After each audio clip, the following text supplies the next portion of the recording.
Good evening, everyone. My name is Toby Sarah. I'm president of Colonial Place, Riverview Civic League, and I welcome you here on such a miserable night. Tonight, we will have Officer White speak first with our crime report. Then we'll have a quick presentation from our friends from the Lydia Roper Home, and then we will have our candidates for Ward 2 of the school board. So Officer White, would you like to get us started? How's everybody doing? Glad to see that you have your safety with this. Love the weather and that. I don't have a newspaper in my hand tonight. We don't have a lot as far as crime goes, which I'm excited about. I'm sure you guys are as well. Just a handful of car licenses, and that's really it. From what I saw in the reports, it looks as though in the vehicles left unlocked. So again, make sure your cars are locked at night and all properties that you use. We do have a car wash detail back in place. We've taken our bike team and they are now doing that as well as some other things in different parts of the blue sector, which we fall in.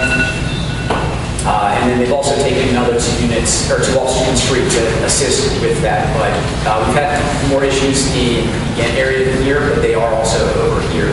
And then of course on weekends we have no in detail as well due to some of the issues we've had in Highland Park, but it hasn't spilled over into Colonial Place. Aside from the stuff that I just mentioned, is there anything that I may not be aware of that someone or anyone wants to bring to my attention? Okay. All right. If there was something you didn't want to maybe bring up in the group setting, my information's on the newsletter, so you can reach out to me in that way. So, if you guys have the rest of the week, have a great week. Thank you very much.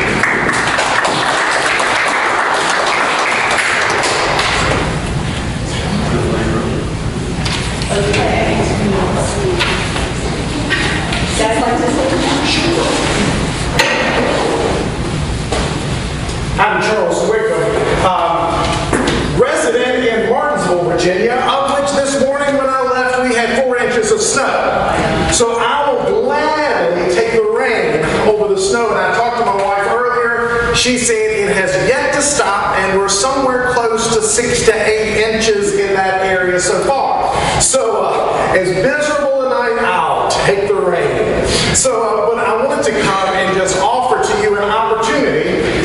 Some of you know about Lydia Roper. It is an assisted living home here in the Norfolk area, and it is affiliated with the United Methodist Church. We have 7 communities around Virginia, and this one here is the only assisted living facility that we have. It's about 100 years old. It was built by Mr. Roper when he was over the shipyard, and it was built with scrap materials from the shipyard. So everything in it is about 100-year-old steel. Y'all can bring on tornadoes and hurricanes. Lydia Roper is not going anywhere. But with that is bringing a number of challenges as we are trying to update the facility and get it more of a 21st century kitchen and various other things. Our resources are very tight to be able to take care of some other issues that are needed. I came on board as Director of Donor Development for Pinnacle Living back in August, and when I came to Lydia Roper for the first time, I was meeting with some of the ladies on the porch, and I said, what is something that I could bring here for you that will make a difference in your life? And unanimous, they said, men. And I said, well, I can't do that. I'm sorry, I'm married. No. But what else could be done? And they said, you know, most of us are on walkers or canes, and our mobility, even though it is okay, it is not that great to maneuver steps. Most of the ladies enjoy being in gardening and all of those type of things, and they have a gorgeous backyard that they cannot access because of so many steps. And so my goal is to help raise funds for a handicap ramp and also to level the pavers that are in the back. Our budget is about $25,000, and so in the next year, a year and a half, we're going to be doing various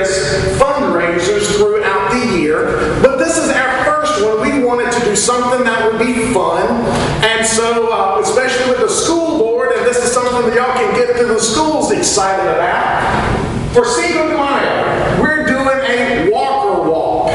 We're inviting people to go to the thrift stores, get a walker, a cane, crutches, decorate them. Come and join us over at Lafayette Park, and we're going to be walking around the Riverview community. It's about a mile walk. We will end up at the Lydia Roper home, and there will be light refreshments there, but I want people to be able to see the facility, meet some of the ladies, and be able to see the needs that they have in their backyard. And so I hope that you will please pass these around. Come join us.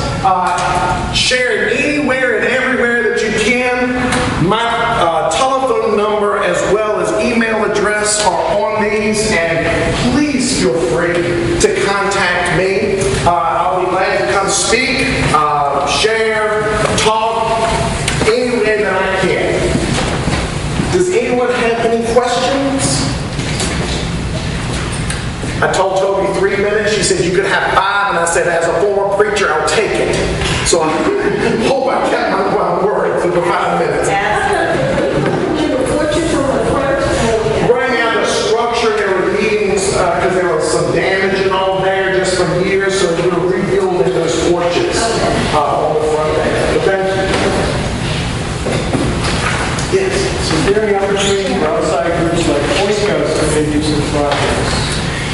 There possibly would be. We would have to look at liabilities and also talk with our project manager to see if that would be an opportunity. But I know there at Lydia Roper, if you would talk to Beverly Lobo, who is our executive director, I'm sure she could work something out. Anyone else? Any other questions? Thank you all so much. I appreciate the opportunity.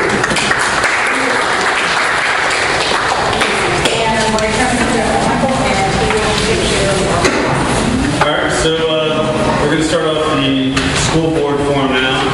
We'll have each candidate speak for 5 minutes, and afterwards, hold your questions.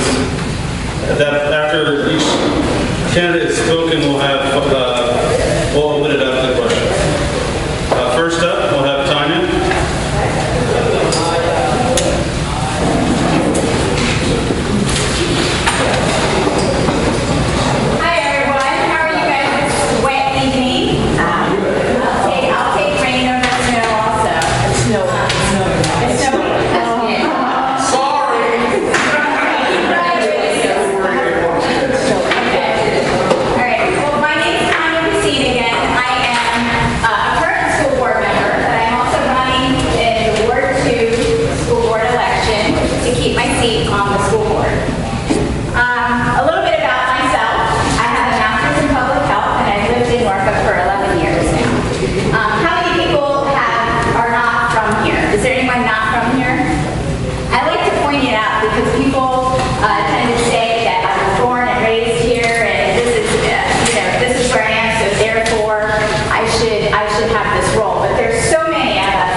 We are working to improve morale, career advancement opportunities for our teachers, because we know that teachers are the foundation for successful schools. We are also increasing our student achievement as according to our SL accreditation results, but that's just a snapshot. And what I drove our new accountability plan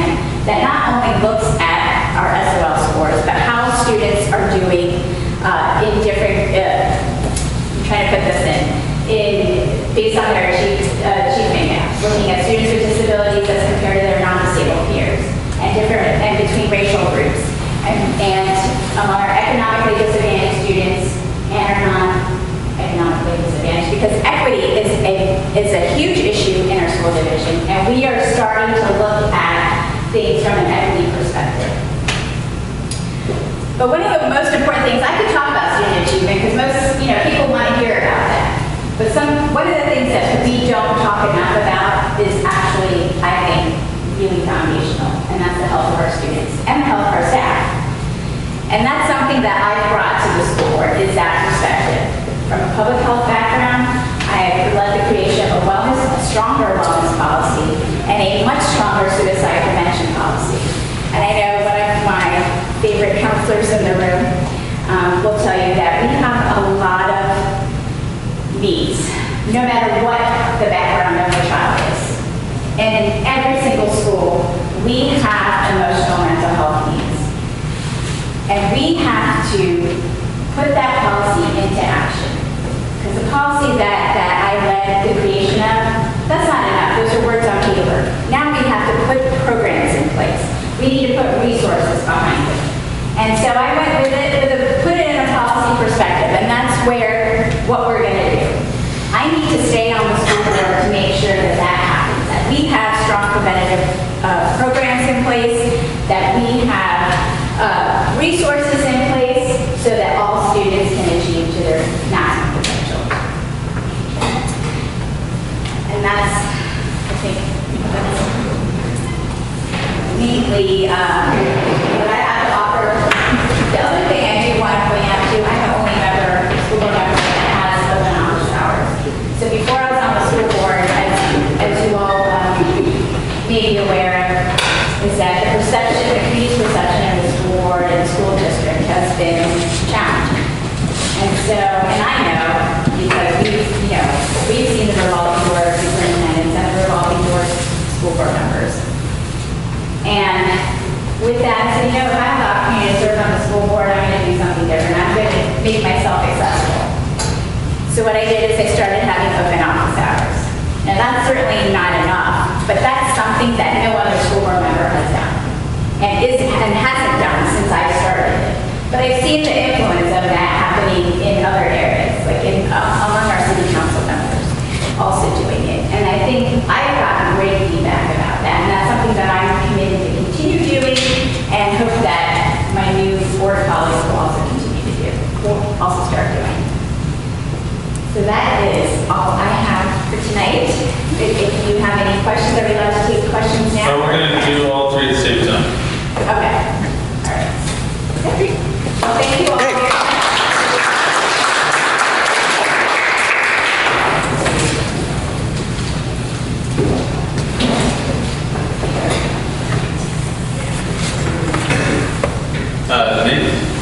Next up is Nate, and if you guys could stand up here when you do your speeches. He's told me for the camera. Sorry. You might want to walk around right here. This is so sure we're good. All right. My name is Nate Kinnison. I am a married father of 5 kids going through Norfolk Public Schools. I've got 1 in middle school, I've got 2 in elementary school, and I've got 1 on the way into elementary school and another 1 on the way into elementary school. Don't ask me their names. I'll get most of them, maybe not in the right order, but I've been a teacher for 17 years in 2 public school divisions. I have taught 2 successful, diverse public school divisions, Hampton City Schools and Virginia Beach City Public Schools, at a school with a 40% free reduced lunch rate, a very working class neighborhood. I got there 14 years ago, and I haven't left. It's been such a great place to be. I am a music specialist, a fine arts specialist. I've taught 10,000 students in my career as a fine arts specialist. I have had hundreds of parent communications and relationships built over these years. And I understand that my life's work has been in children and families. And that's been incredibly important to both my wife and I. And she's a pediatrician at King's Daughters. So she works in the gastroenterology office, and our entire life is wrapped around with children and families. I've been in the classroom. I've been doing the things for the last 17 years that the other candidates are just talking about. And I'm really tired of hearing excuses made for why Norfolk Public Schools can't be incredibly successful.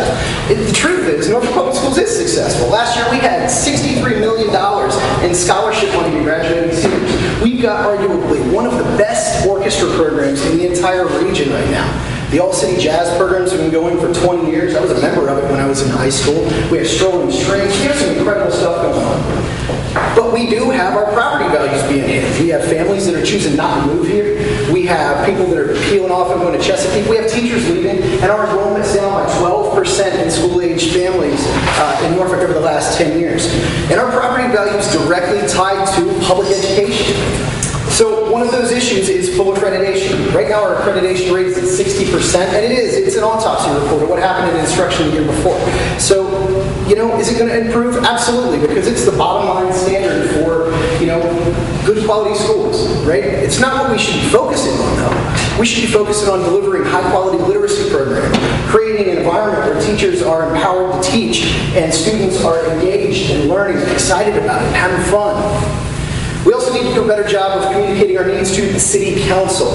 Right now, City Council sets the funding for the schools. The school board says this is what we want, this is what we need, and we haven't done that. Last year's budget cut art, music guidance, gifted library media specialists, and PE assistants out of the budget, not all of them, but a good number in the tens, all because they refused to put it on the paper and send it onto council's desk.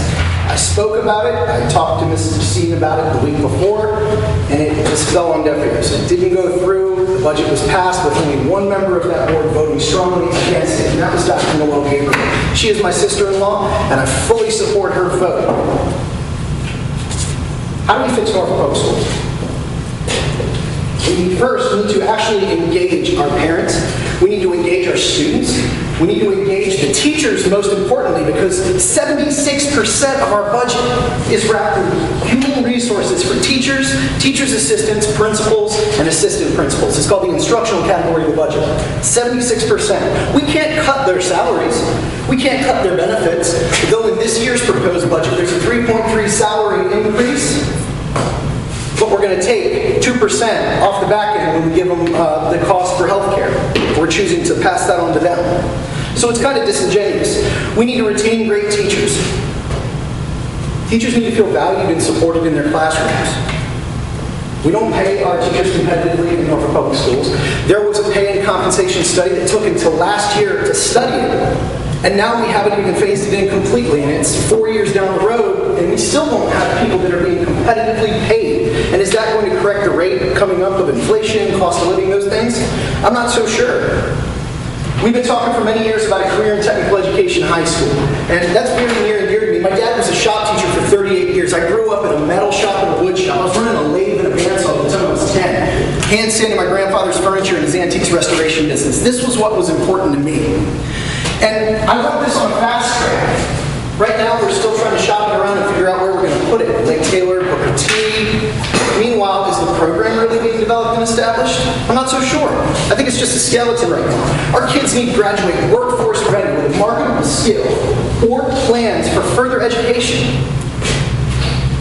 This means building better relationships with our business community, for a robust network of opportunity for students to engage in our surrounding economy sooner after high school. We need to increase school safety and a level of funding. Right now we have buildings that are falling apart. The capital improvement, am I running out of time? All right, I'll tell you what. We'll take some questions in the questions period. My name is Nate Kinnison. Lots of information on my card, and I'd love to talk with you personally about what we can do to improve Norfolk Public Schools. I'd love to have your vote on May 1st. Thank you so much.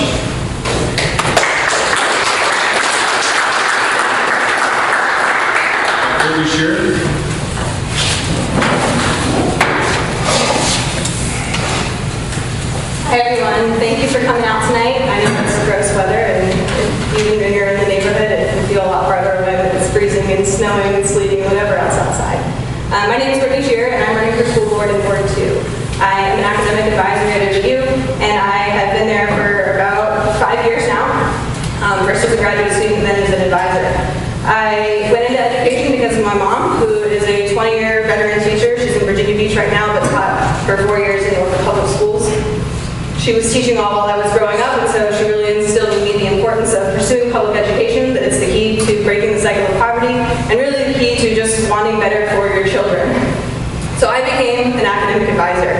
I graduated from Norfolk Public Schools. I went to the International Baccalaureate program. Then I jumped around a little bit. I started at VCU. I went to Northern Virginia Community College. I got 2 associate's degrees. And I ended up at the University of Virginia where I earned a degree in government. I really do appreciate the value of getting away from the city for a little bit and getting some new perspective.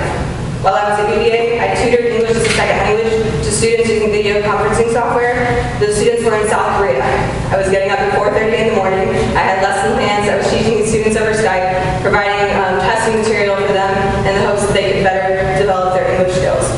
I also facilitated a multicultural education course so that students at the undergraduate level, just my peers, could also learn how to interact with people of different races, of different economic backgrounds, genders, sexualities, and everything else under the sun.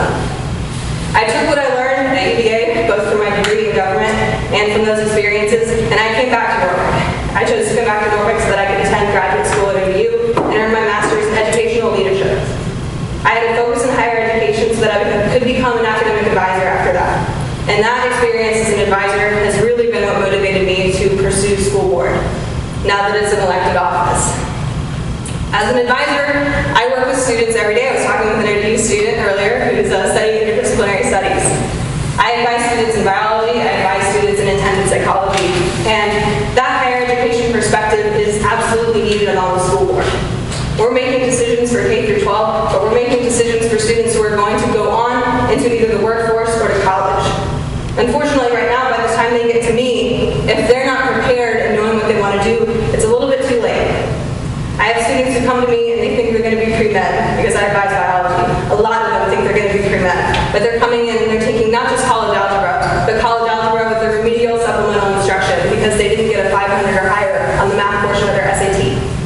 Or they're coming in and they're doing fine in the major, but they realize a year and a half, 2 years in, that what they actually wanted to do was take an apprenticeship at the shipyard.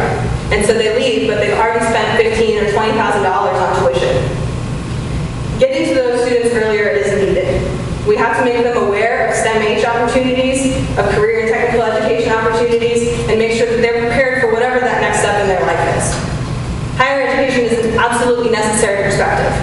This is a school board election by ward, but our board is going to function as a team to collaborate and make decisions for the entire city. There is one other person from a higher education background running out of 14 candidates in 5 wards. I am the only higher education candidate in this ward. I'm the only candidate in this ward who works with Norfolk students in Norfolk schools. It is so important that we get that perspective, and that we get the perspective of a younger candidate, frankly. We need to change the face of Norfolk politics, not just because I'm young, but because investing in Norfolk schools is a community effort. You have to have community stakeholders, and you can be a stakeholder without being a parent. I don't have kids in Norfolk public schools, but you know what? I pay taxes, I live in an owned home, I have a job here, and I want it to be a place where my peers are going to settle down and have their families. And that's not going to happen if teachers are leaving and going to Chesapeake or Virginia Beach public schools, or families are leaving because they don't want to be in an area that has a high crime rate directly correlated with the quality of our schools. This election is a historic opportunity because it's going to be our first fully elected school board. I think taking advantage of that requires bringing in new faces, not affiliated with the current board, to make positive changes. So I ask for your vote on May 1st, 50 days away now. And again, my name is Brittany Shearer. Thank you.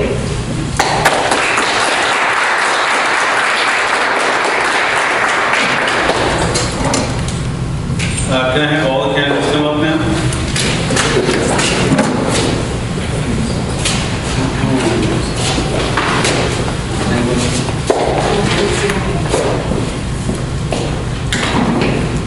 All right, now let's open it up to questions. I have a question. I am very concerned as a former educator about trauma. Part of the problem that our kids face, and why I think some of them are not learning, is because we're not dealing with the trauma issue. So what are your thoughts and what are your plans to address that issue? I proctored at a school now 2 years ago for SOLs. The week before, someone was killed, and the kids had to take the SOLs, and the community had markers in front of the school.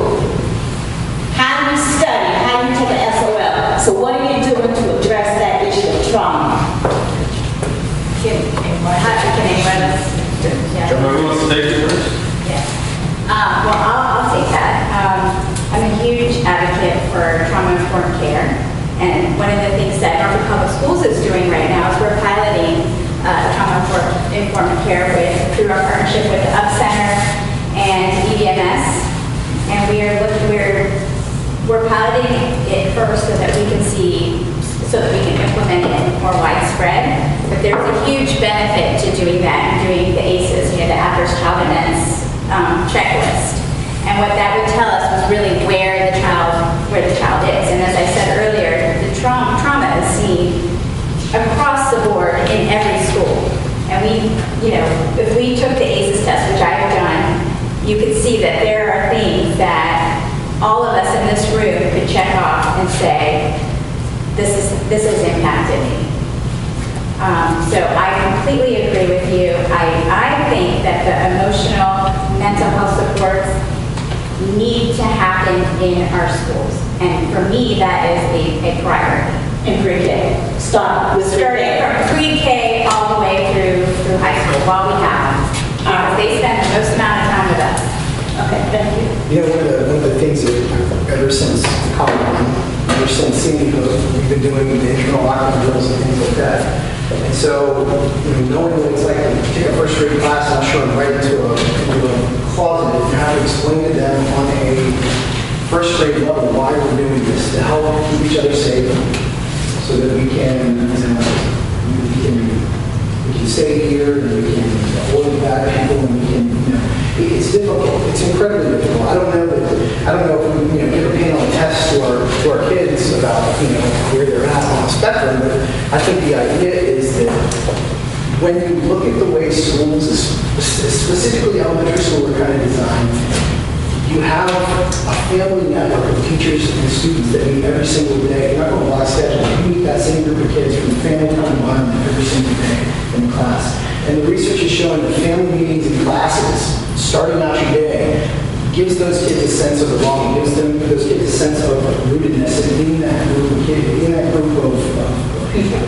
And so building on that sort of relationship, I think is really important in sort of mitigating some of the effects of the trauma that we have. We're not going to get it further away necessarily from the neighborhoods. I do think that we need to involve some of the outside resources in trying to keep it out, but we have to absolutely engage on the inside, and we have to absolutely engage from a very, very specific age-appropriate level in dealing with those things. I agree with them, of course. One problem that I've identified is that we expect teachers to be everything. We expect them to teach their classes, we expect them to be the school nurse, we expect them to be administration, and we expect them to be counselors. Without restoring these resource positions of people who are actually professionally trained to handle children of all ages developmentally and address that student development, we are first overbearing our teachers, which is part of our issue in other areas. But we also can't expect children to adapt to that as well. They're in the classroom, they know their teacher's role, they need somebody in a counseling role to actually guide them through these experiences who is, again, trained and educated to do this. I respectfully disagree. Having taught 30 years, I understand the family concept, but the idea behind trauma is that you look at the whole child. And I'm sorry, if you're not addressing issues, you cannot teach the child. And I've taken the test too, and I'm 1 out of 10. So, but thank you. Yes. So how, you mentioned equity, how is that going to affect resources? It should affect it in a huge way. I mean, arguably, Norfolk has renewed a commitment to neighborhood schools by building 5 schools in 5 specific neighborhoods. And so in building neighborhood schools, we need to be pouring the resources into the schools that need the most, more resources. When students need these things, they need to get these things. When they need these things over here, they need to get those things over there. I don't know that Robin Hood is the way to play that game. I think first and foremost, we need to educate our city council about specifically what we need and why we need it. And then we need to go in a kind of a holistic way and approach the budget to say what can be cut without hurting the equity, access, and opportunity of the kids.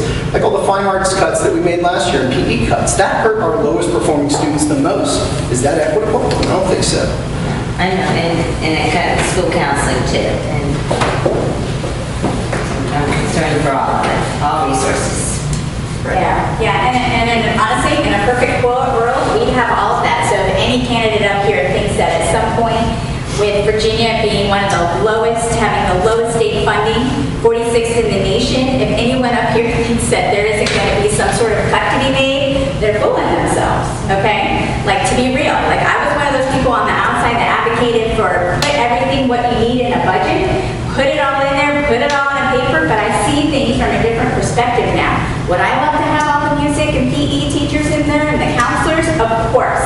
And with the counselors in particular, to put it in a policy, we put it in a policy, and now I can get up there and say, we have a suicide prevention policy that we said we're going to do X, Y, and Z, and this is why we need counselors.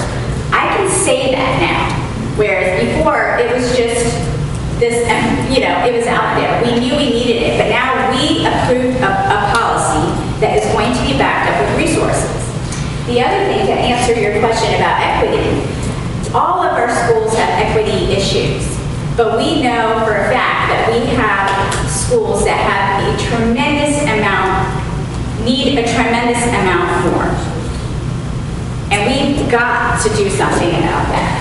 It is not just about whether they're going into the new schools or not. It is about the individual child, whether it's a child with disabilities, whether it's an economically disadvantaged child, a child that is both of those things. We need to make sure that the resources follow that child and are available for that child. And Dr. Boone's message to all of us, she implied that there was a counselor in the building every day after what happened in Florida, which, you remember that district message? I'm sure you got it, and I'm sure you did too. This is the same, which isn't true at this point. And I understand what you mean about having more needs and everything, but it doesn't make any sense, for example, St. Helena to have a counselor 5 days a week, and they have about 300 students or less, and take away another counselor from her building to go over there 1 day a week, even though they have six. They have six. You understand what I'm saying? I understand what you're saying, and so my argument is that the 300 children at St. Helena is not the same as the 300 children at Larchmont, for instance. So using numbers is to me, from what I've seen, being on the inside too, and being in all of the schools, is not the way to look at it. Even though our state does look at the funding formulas that way, right. We know as a division that this is where we have to make some tough decisions. 300 children there are not I totally agree with you. And also, but still, we're the urban advantage in every school, because we are in Norfolk. And something you said about, lose my train of thought. We pour all this stuff into, for instance, St. Helena, and that extra counselor and her school goes without. Where's the proof that, how effective was that? My point to this is that we have to have a research-based program. You can't have a 30,000-foot view of the school division because that's the only view you've been limited to, because you don't have any perspective that's lower in the classroom. You have to really know what's going on in a school building, I think, in my perspective, to know how the counselors are used, how the resource time affects common planning time with the teachers. I mean, this is what allows the teachers on grade level teams to do common planning, to build common assessments, to handle these sorts of things. So you can't just cherry pick things that you think are nice to have and not think that they have other effects in a building. And meanwhile, my son at Larchmont, has 27 kids in a first grade class. Now, that is arguably not research-based, not right in any way, shape, or form. 13 at St. Helena, and how much difference? And that's good. That's a great number. I would see them all at 13 to 15. Is that realistic? Maybe not. But 27? That's ridiculous. I'll ask a question. A couple things to piggyback on. One about the trauma care that we're giving. I do thank the board this year for researching that and putting more emphasis on it. And as a part of that, it's advertised now that we will have a safe student specialist attached to that is being advertised now that will head up all of the trainings, professional development in different schools, looking at that research that to see what is working and what's not working when it comes to providing those mental health issues and those support for our students. And I think that's directly because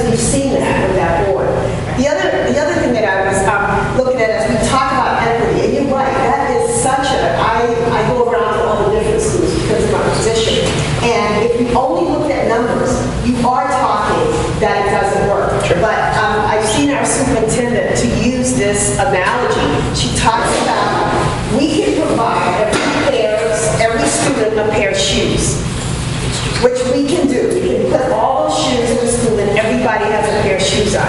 But unless we go with the size of the shoes for each student, it's not going to make a difference for those students. So if we go and give a first grader a size 13, because that's the shoes we have, that's not going to make a difference. So we can't look at doing everything just by numbers in those schools. It really is quality and what the needs are. And I agree with research based, but we also don't need to spend a lot of money on research because it's already there. Yeah. That's what I'm saying. It's there. It's been done. Right. When you talk about poverty, and we know that certain things are needed. So I think my other question is how, because of the way we work with city council so closely, and we have that weird relationship in Norfolk where we are, thank goodness, now elected. However, when it comes to the city council, they still are over us when it comes to the school board. So how does that relationship work? I know you've had some experience with it, but will it be a conflict? Are you going to have some pillow talk there? Maybe. I think would it be an advantage or not? I think that's part of the issue. There really isn't a great relationship. I mean, we meet one time, twice a year about budget with school board. How many times do you meet a year? That's not. How many big work sessions do you have in your city council? We have committed, so as everyone knows, we have new leadership on city council, we have new leadership we have, newer leadership on the school board. They have the leadership of our school board and the leadership of city council have had more frequent meetings. I'm sorry, the whole school board. How many But the times whole do you school meet? board, we have met already twice, but that's more than the previous board and administration have ever met with city council. So 2 times, and we're going So on 4 far months. this year, but this year is not over. I think we can say we're heading in a positive direction, but I do think that it's necessary to have a relationship with city council where we're communicating regularly, and we're not in a position of leverage with an appointed school board. I do think some of that shifts inherently with an elected school board, but you're right, it's still unequal. It requires already having close relationships with people who are on city council, the people who are currently running for city council.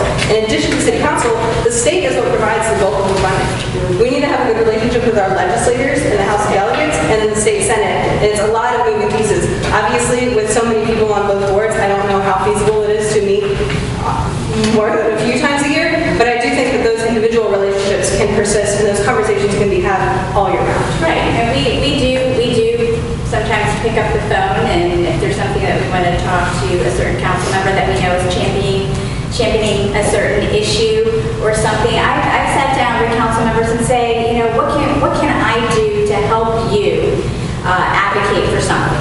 So the perception that we have this relationship like this, I'd like to stop that perception because I don't know where it keeps coming from, but I don't feel that we're there. Yes, do we feel that our city could better fund our schools? Of course, because that's what that does get me riled up. Even though we are an elected school board, whether we're elected or appointed, we're still going to have that April 1st, we're going to hand over that budget, and they may or may not fully fund our request. And then when we come back to discuss that, it's uncomfortable and it's infuriating at times to see all the prioritization and other economic development. If you go to some of our schools and you're sitting there and you have water coming through the ceilings, I mean, it's unacceptable, right? But we have to work together in a way that actually leads to changes on that front and not beat each other up about it. So with the city, just to very quickly put a cap on this, with the city council funding the budget and the school board requesting the money, there's clearly a trust issue. We go to the city council and we say, this is what we need. And they look at it and they go, we'll give you 10 grand less than that, or 10 million less than that. We cut all these teachers. We increased upper level administration in the last budget cycle. There's clearly a trust issue between council and school. And they can, in the meantime, fund things like light rail on the main, new developments downtown. I was at the State of the City address, and everything is planned. Boom, downtown. And there's minimal talk about the schools and the programming there. So, Ma'am, what is your experience other than a teacher? Well, I know what your experience is being on the board, but what do you bring to show us that you have some experience other than your desire?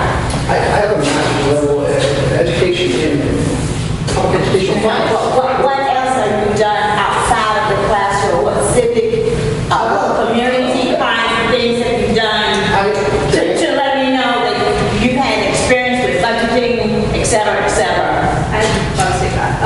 So, in terms of budget, as far as budget goes, my position at OU is what's called administrative faculty. It means I work directly with students as a faculty member, but I'm also an administrator. In my previous role at OU, before I went to advising, I was a program advisor, and I worked directly with the budget for the Student Activities Council and the Homecoming Board, which is the largest single organization at OU budget-wise. It's got a $250,000 budget, which is nothing compared to school board, obviously, but does require some sort of finance skills. Outside of finance, I have worked at Thomas Nelson Community College, advising their strategic enrollment management plan to better serve non-traditional students, particularly military students and military-affiliated students. And I also worked in the first-year orientation office at Tidewater Community College, helping students transition directly from Hampton Roads Public Schools into a college environment, but as an intermediary step between high school and their next plans. I've owned a business in the city of Norfolk, a small business for 10 years. It's a photography business and a marketing design business. I know about budgets, I know about loss, I know about operating in the red, I know about operating in the black, and I know what the difference between needs and wants are. I've also been very engaged in Civic. I'm Civic president in Larchmont and Edgewater. I've been serving in Norfolk Public Schools on the GIAC for the last 2 years. I've been on the construction committee for Larchmont. Fighting to get school gymnasium into the plans. I've been engaged in this community in education and educational access for about 6 or 7 years now. Different committees and things like that.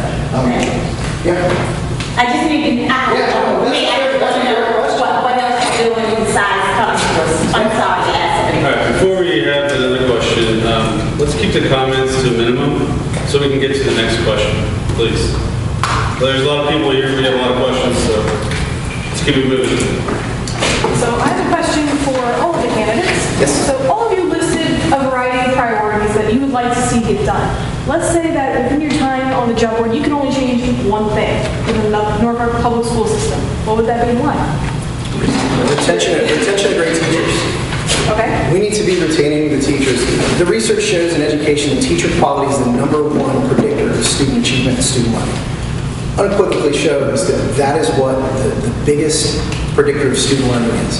If we are retaining and attracting great quality teachers and pushing them with quality professional development, we will achieve the #1 goal of the school division, which is student learning.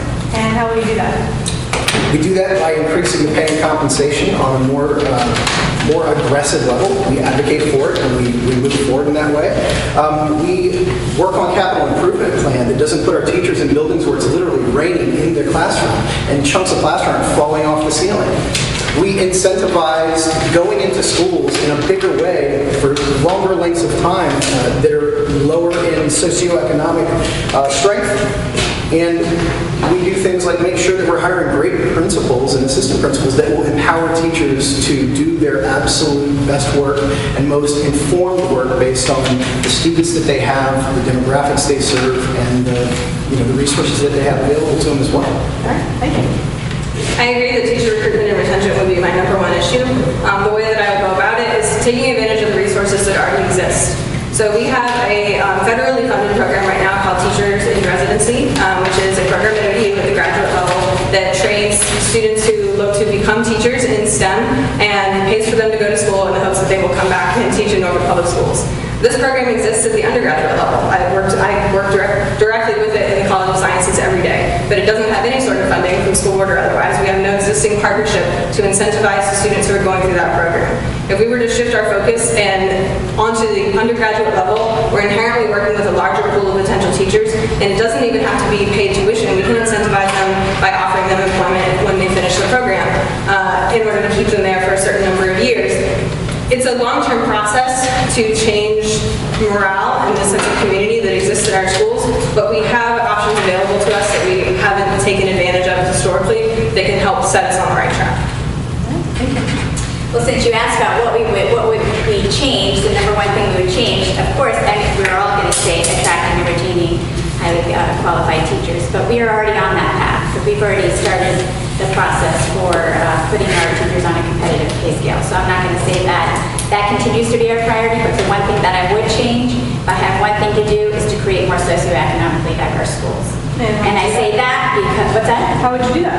How would we do that? Well, that does take political will. That takes, when you hear and talk to other school board candidates, I encourage you to ask them what their thoughts are about it, because one of the obstacles is we work as a team, as you mentioned earlier, that at the end of the day, we all have to work together. So I need 6 other board members who believe that that is important and see the benefits of that, because the research, we talk about research-based, that is research-based. That is one of the most promising things that we can do to decrease our achievement gaps, to increase our mental health resources, to increase social cohesion.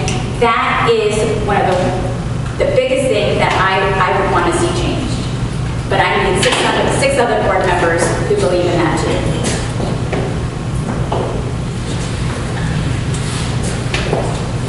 You guys mentioned working as a governance body, as a unit. Norfolk Gaines, a group that I was founder of, and we continue to work to get fully funded schools, has talked about, we're better together, not having the wards in the neighborhoods.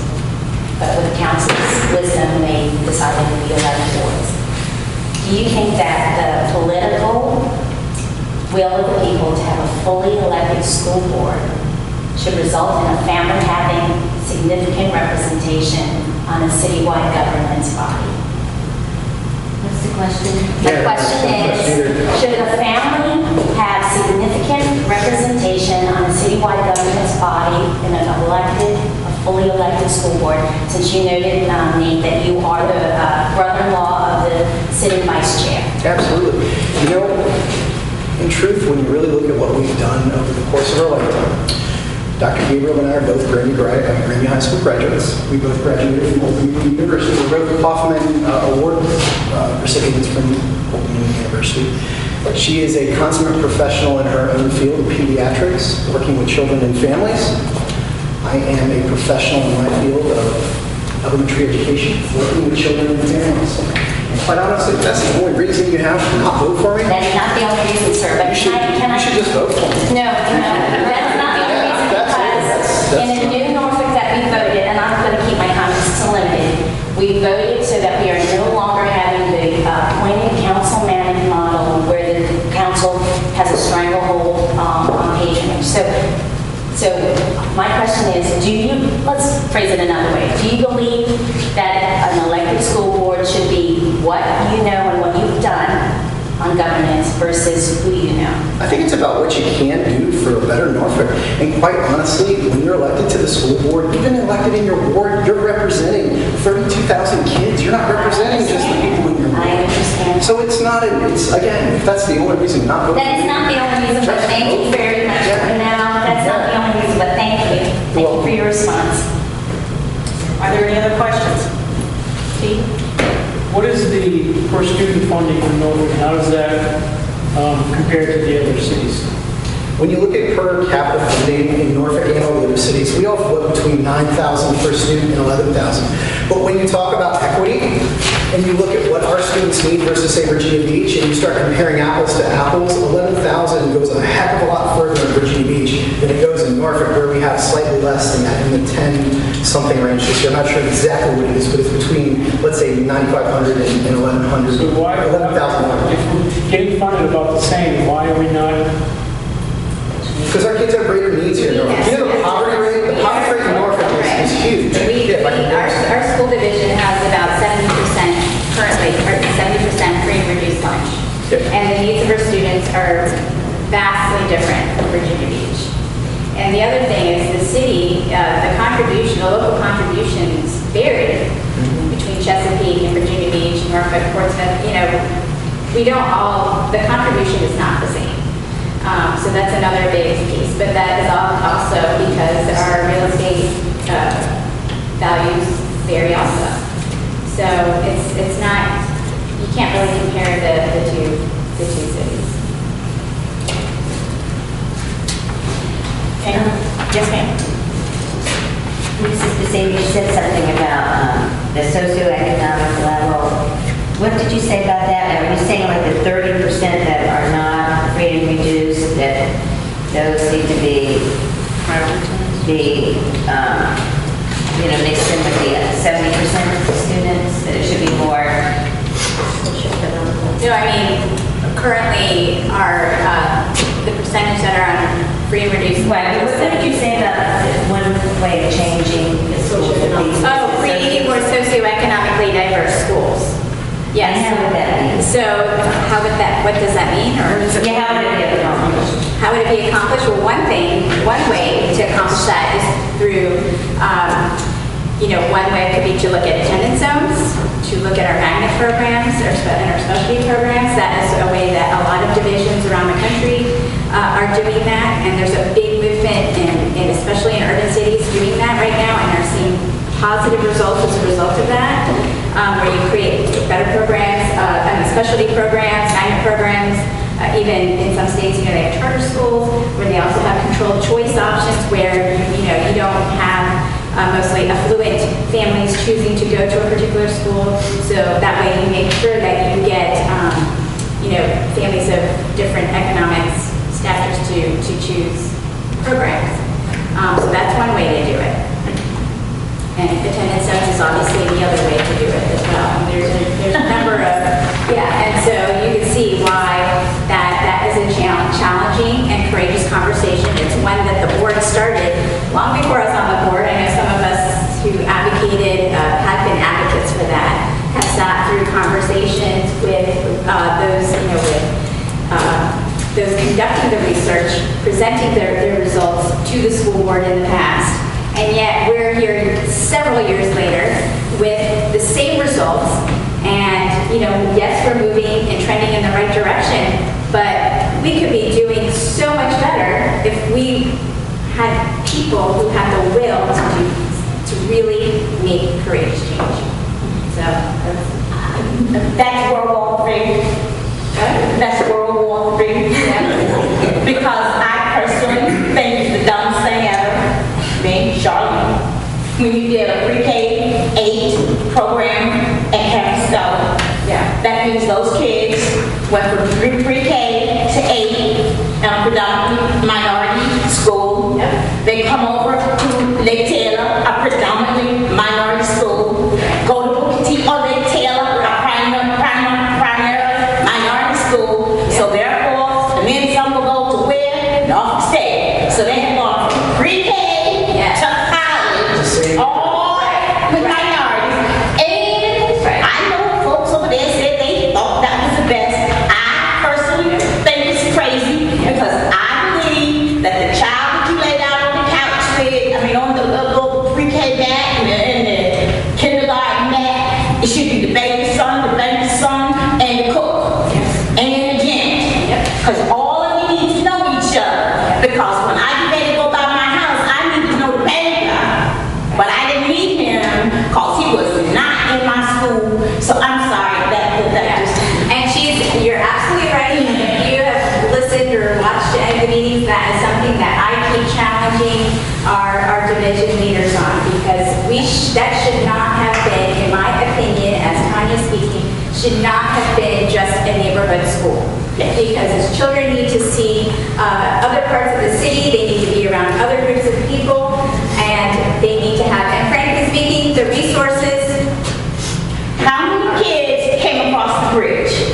I'd like to know how many kids from the other 30, how many elementary schools came across the bridge to the STEM Academy? Well, they originally had about 30, too few choice seats. And then when they realized that a majority of the school, so it wasn't properly communicated, when they realized the majority of the school was not choice, then some parents backed out. They said, I think I'm going to try this some other time. So they backed out. So it actually turned out to be which defeated the purpose. I agree. So, what I want to see happen, if I continue. I'm sorry. Were you asking the question, do they advocate for cross-town busing? Is that what? It's not even crosstown busing. Her question was very clear. It's socially diverse schools. If you have a school division They should not all be lumped in one school. If you really want to break up the poverty in the school, you need to have socially diverse classes. You need to have kids know what middle class houses look like, what low income houses look like. The middle class child should know what kind of struggles the low income student is going through, but the low income student needs to know, oh, I could aspire to, and this is what this looks like. And you cannot have that if it's all in one, if you're all in a same social economic classroom. That's right. Does that, yeah. We can debate this for the next 10 hours. I know. Eliminate cross-town busing, so I heard all the other ones. That's just one question about the... Before you, we're going to have 2 more questions. Okay. Well, this is should be a quick one, I think. We talked about if we could just, in our wildest dreams, sort of mix it up so that we have true socio-economically diverse schools, right? We just said, okay, mixed up, and everybody was sort of dispersed, and there was equal representation at all levels of the socio-economic spectrum. Would that be possible? But then you said, okay, now we've got to actually physically get them there. Is that economically possible, financially possible for the city to, back to sort of just the busing thing, to physically move kids? You change the attendance zones, right?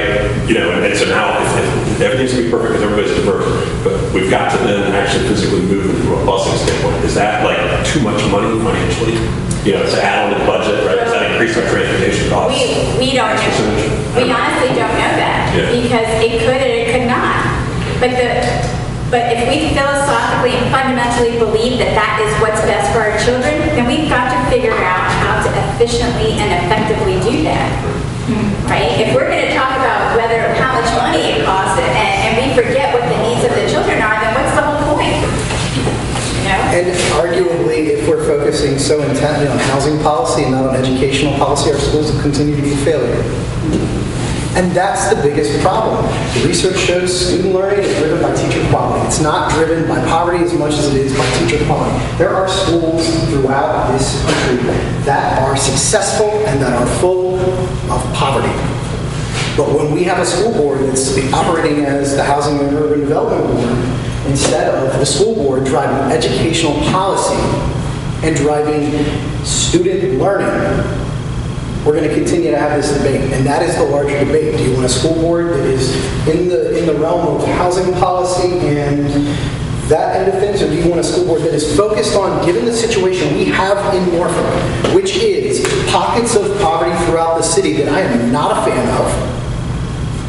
Which do we do with our time and our resources? We focus on the student learning because that is our job.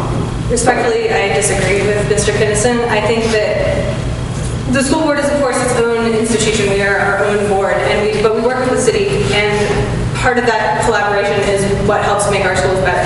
Focusing on student learning is not mutually exclusive from looking at housing, looking at poverty. We know that socioeconomic diversity, that integrated busing, affects learning outcomes because students, both economically disadvantaged and more affluent students, test scores go up when they're in more diverse areas. Those can both be a focus. And we could go on and on about this, and I can give you examples. There's rare examples where high poverty schools flourish and are, doing very well. But they're rare. They're not commonplace. I just want to make a comment. I was an educator in Norfolk for 38 years, and I lived in Colonial Place for 36 years. And I retired as a principal from Carrollton after 12 years. And so I've seen a lot of transition and rezoning and all this, but I'm going to tell you right now, how many kids in Colonial Place actually go to their neighborhood school, Granby Elementary? Why not? Why do they want to send, our kids went, but they want to send their kids to Larchmont and Taylor. So it happens everywhere. And I went to Lake Taylor as a student when it first opened. I lived in Poplar Halls. I got to choose to go to Booker T or Lake Taylor. Of course I chose Lake Taylor because I was a senior. Well, now Poplar Halls, the neighborhood is predominantly black. So the city, was trying to integrate them.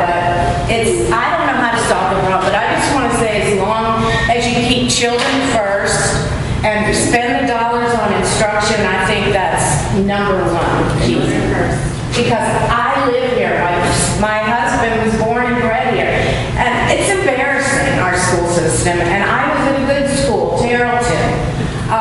But then we didn't have all the resources because we were accredited, you know, even though we had young military families. So I don't know how you make it equitable for everybody, but good luck, and I appreciate y'all being here.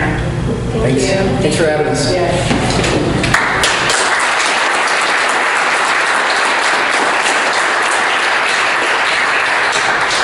Thank you all very much, and everybody remember to vote yes. This is all for naught.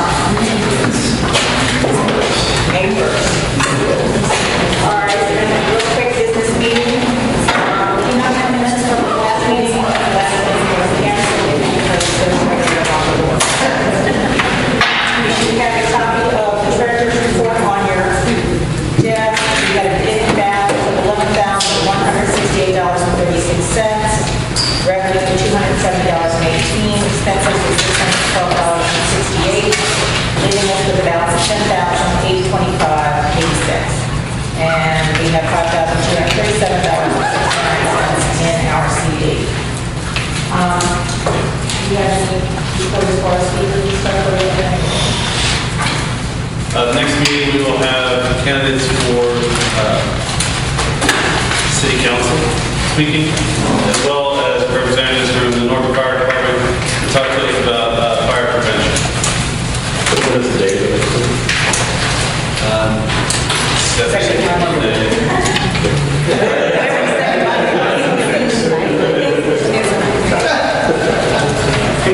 April 9th. April 9th. Right now, we stand about 65 people for membership in 2018. We had about twice that last year, so they're still coming in slowly. If anybody wants to be a member, I would gladly take your application and money. Dave, thank you very much. It's in the newsletter. You can send it, you can drop it at my house, you can put it in the mail, whatever. I'll take it and we'll together. Thank you. Contraband isn't here. Environmental isn't here. I do know that the city-wide recycling day is April 28th, where they will have the site of the industrial park will be open, and you can take pretty much anything you got that you need to recycle, as well as things that need to be shredded. Birthday this year is April 22nd. The Environmental Commission has now is taking applications for 2 high school students to actually sit on the commission with them now. This is something new that they're going to be doing. Neighborhood improvement. Nothing to report. Thank you. Pardon me? Dog park. Not sure. We still have a dog park. It's still there. The city hasn't locked our gates yet, so hallelujah. Elections for the Civic League Board will be in June. All the officers are election, president, vice president, secretary, and treasurer. Nominating committee was appointed at the last board meeting. Me, Michael, and Jeremy from Riverview.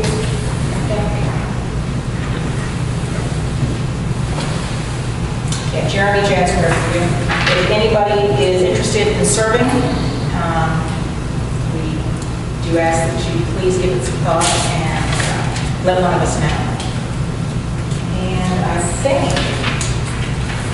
that is all I have. Does anybody else have anything? Okay, well, thank you all very much for coming. We appreciate it. We hope to see you next